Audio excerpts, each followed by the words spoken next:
Kita tidak pernah ada yang tahu kapan cobaan itu datang menghampiri di dalam hidup kita. Maka dari itu teruslah berbuat baik kepada semua orang dan berprasangka baiklah kepada ketentuan yang ditetapkan oleh Allah Subhanahu wa taala. Musibah ini datang kepada keluargaku di saat matahari baru saja menyapa. Di pagi hari yang cerah yang penuh dengan kesibukan keseharian, tiba-tiba dikejutkan dengan kobaran api yang terus menghadap jalan dan juga pernapasan kita. Bukan hanya harta dan benda yang raib dimakan api, tapi mental, tenaga, dan pikiran juga menghantui di dalam jiwa. Semoga trauma ini tidak tinggal lama di dalam diri kalian ya. Ya Allah, berikanlah kemudahan kepada keluargaku, tabahkanlah hatinya, berikanlah keikhlasan di dalam hati mereka ya Allah. Terutama teruntuk om aku dan istrinya Bu Lima, semoga kalian selekas sembuh, sakit-sakit yang ada di luka itu cepat mengering dan sembuh sehat kembali seperti kala. Percayalah, setiap cobaan, ujian ini semuanya akan berakhir dengan keindahan. Allah telah mempersiapkan hal-hal baik untuk kalian ke depannya.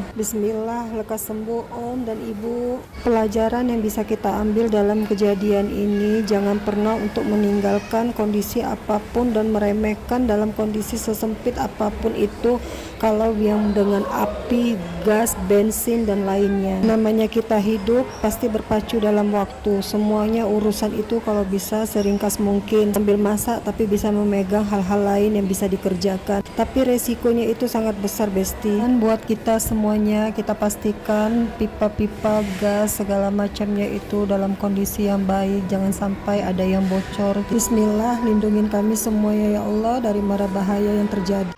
Tanggal 10 Juli 2026, tepatnya di hari Jumat pagi jam 7, kejadian yang tidak dapat dilupakan oleh keluargaku. Ya, sekarang sudah hampir seminggu berlalu, tepatnya 5 hari yang lalu, tapi kejadian itu tidak dapat dilupakan oleh om dan ibuku juga keluarga-keluargaku yang lainnya. Rumah satu-satunya tempat berlindung dari hujan dan panas saat kita pulang, berkumpul, bercanda bersama keluarga. Kini tidak ada lagi sisanya, hanya kenangan yang bisa diingat di dalam rumah ini. Rumah omku ini dekat banget sama rumah mamaku. Ya, semasa aku kecil, remaja, hingga aku sudah punya anak, aku pun masih main di dalam rumah omku. Jadi aku pun dapat kabarnya begitu shock, kaget, sumpah lillahi ta'ala, aku merinding dan aku hanya bisa nangis. Begitu pagi-pagi sampai di toko tempat aku bekerja, abangku langsung telepon aku dan begitu banyak video call yang masuk, panggilan terjawab yang masuk, membuat aku tuh menjadi histeris. Yang aku khawatirkan itu keluargaku, karena ini masih kondisinya pagi banget, pasti mereka masih tidur kan. Anak keluargaku yang lain gak bisa ditelepon, mau nanyakan gimana kabar mereka, apakah ada korban atau tidak, atau ada yang luka-luka atau gimana. Kalau masalah harta benda, okelah kita bisa ikhlaskan, tapi kalau nyawa itu gimana ya Allah, semoga lah mereka itu bisa tabah. Dan akhirnya aku bisa tahu keluargaku yang kena itu cuman om dan ibuku, dan mereka mau dioperasi kulitnya. Sepupu-sepupuku dan adik-adiknya juga anak-anaknya selamat bisa keluar. Tolong bantu doanya ya Besti, semoga keluargaku hilang traumanya dan kesehatannya segera pulih membaik tanpa merasakan rasa sakit. Semoga Allah naikkan derajat keluargaku, amin amin Allah.